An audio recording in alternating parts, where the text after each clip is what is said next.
Maganda rin siya. Oh. Swimming pool. Dito ako nag-stay. Ayan. Ayan siya. Ngayon is yung Poca Beach. Ayan. Turn na naman tayo. Dito kami sa Poca Beach. Ito yung tawag nila Poca Beach. Okay. So ganyan lang i-extend na pwede ka mag-swimming dyan.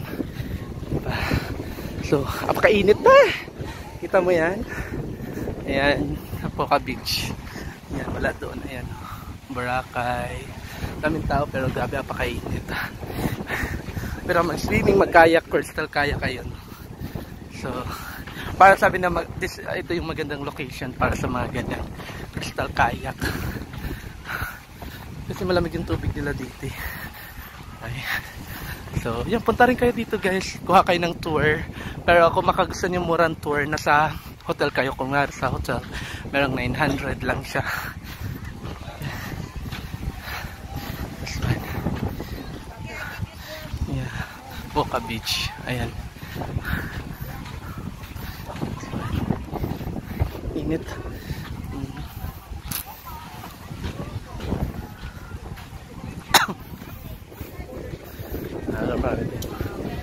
Picture. Poca Beach.